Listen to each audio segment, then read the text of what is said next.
कुरान के chapter number 4 अन्निसा की आयत नंबर 11 और 12 और कुछ और एप्लीकेबल चैप्टर्स के अंदर ये साफ साफ बताया गया है कि मुस्लिम्स के अंदर प्रॉपर्टी का डिस्ट्रीब्यूशन किस तरह होता है। इसके अंदर कोई भी इफ़ या बट की गुंजाइश नहीं होती है, बिकॉज कुरान में बताए गए शेयर्स को कोई बदल नहीं सकता, क्योंकि खुदा ने खुद कहा है कि इंसान कभी ये नहीं जान पाएगा कि उसके नज़दीक ज़्यादा कौन है। इसलिए सारे शेयर्स को फिक्स कर दिया गया है ताकि इंसानों के ऊपर ये बर्डन ना हो कि किसको कितना शेयर मिलेगा। तो मैं एडवोकेट खान आपको आज बताऊंगा कि मुस्लिम्स के अंदर प्रॉपर्टी का डिस्ट्रीब्यूशन किस तरह होता है। तो चलिए शुरू करते हैं।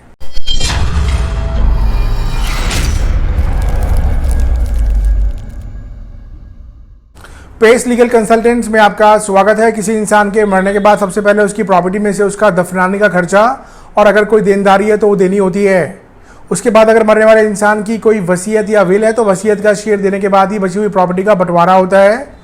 और मुस्लिम्स में किसी इंसान के मरने के बाद उसकी प्रॉपर्टी के वारिस यानी कि लीगल ईयर्स 3 कैटेगरीज के लोग होते हैं। पहला शेयरर्स, दूसरा रेजिडुअरीज और तीसरा डिस्टेंस किंडरेड।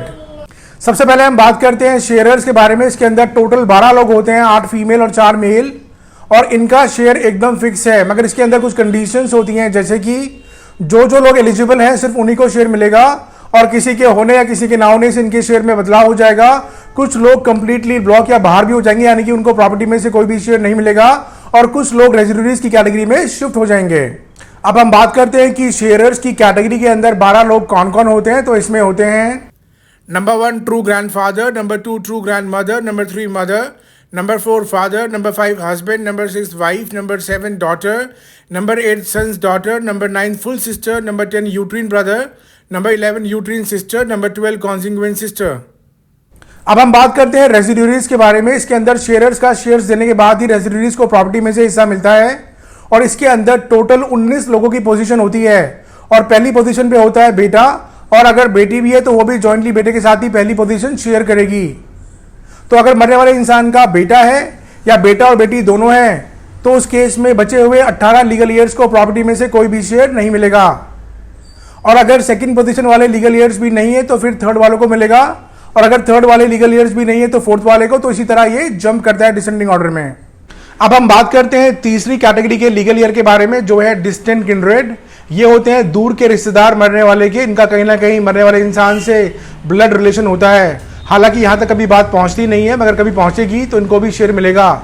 मगर इनको शेयर तभी मिलता है अगर मरने वाले इंसान के शेयरर्स और रेजिडुअरीज नहीं होते हैं, यानी कि बताए गए 12 लोग और 19 लोग नहीं होते हैं। अब हम कुछ कॉमन एग्जाम्पल्स और सिनेरियोज से समझते हैं कि मुस्लिम्स के अंदर प्रॉपर्टी का डिस्ट्रीब्यूशन किस तरह होता है। एग्जाम्पल नंबर 1 के अंदर एक डिसीज है, यानी कि मरने वाला इंसान, उसकी 100 गज की प्रॉपर्टी है, और इस एग्जाम्पल में हम मान के चलते हैं कि मरने वाले इंसान का कोई भी पूर्वज यानी कि एंसेस्टर जिंदा नहीं है। तो यहाँ पे उसकी एक वाइफ है, एक सन है और एक डॉटर है। वाइफ आती है शेयरर्स की कैटेगरी के अंदर, और सन और डॉटर आते हैं रेजिडुअरीज की कैटेगरी के अंदर।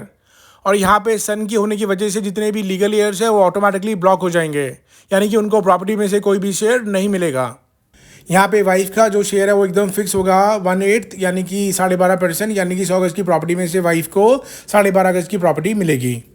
अब हम बात करते हैं बेटा और बेटी के बारे में। ये रेजिडुअरीज की कैटेगरी के अंदर पहली पोजीशन पे आते हैं, और इनके होने से बाकी 18 लोग कंप्लीटली ब्लॉक हो जाएंगे, यानी कि उनको प्रॉपर्टी में से कोई भी शेयर नहीं मिलेगा। वाइफ का शेयर देने के बाद जो प्रॉपर्टी बचती है वो 87.50 स्क्वायर यार्ड बचती है, और इस वाली प्रॉपर्टी को बेटा और बेटी 2:1 की रेशो से लेंगे, यानी कि परसेंटेज के हिसाब से बेटे के पास जाएगा 66.67% और बेटी के पास जाएगा 33.33%, यानी कि 58.34 स्क्वायर यार्ड बेटे को मिलेगा और 29.16 स्क्वायर यार्ड बेटी को मिलेगा। और इसी एग्जाम्पल में मान लीजिए कि मरने वाले इंसान के बहुत सारे बेटे हैं और बहुत सारी बेटियां हैं, तो उस केस में सभी बेटों को 66.67 के अंदर से इक्वल शेयर मिलेगा, और सभी बेटियों को 33.3 के अंदर से इक्वल शेयर मिलेगा। अब हम बात करते हैं कि अगर मरने वाले इंसान का बेटा नहीं है, सिर्फ बेटी है, तो इस केस के अंदर शेयर्स के अंदर काफ़ी बदलाव हो जाएंगे, और ये भी डिपेंड करेगा कि कौन कौन से लीगल ईयर मौजूद हैं, और इसकी कैलकुलेशन के लिए आप एक्सपर्ट एडवोकेट को हायर कर सकते हैं। अब हम बात करते हैं कि अगर किसी मुस्लिम की शादी स्पेशल मैरिज एक्ट के तहत रजिस्टर्ड है तो उसका बंटवारा शरिया लॉ के हिसाब से नहीं होगा, फिर उसकी प्रॉपर्टी का बंटवारा द इंडियन सक्सेशन एक्ट 1925 के तहत होगा। और अगर इस केस में आपको शरिया लॉ फॉलो करना है तो फिर आपको अलग से एक फैमिली सेटलमेंट डीड बनवानी होगी, जिसके अंदर शरिया लॉ के हिसाब से सबके शेयर्स लेट डाउन कर दिए जाएंगे, और इस डीड को ड्राफ्ट करने के लिए आपको एक्सपर्ट एडवोकेट हायर करना होगा।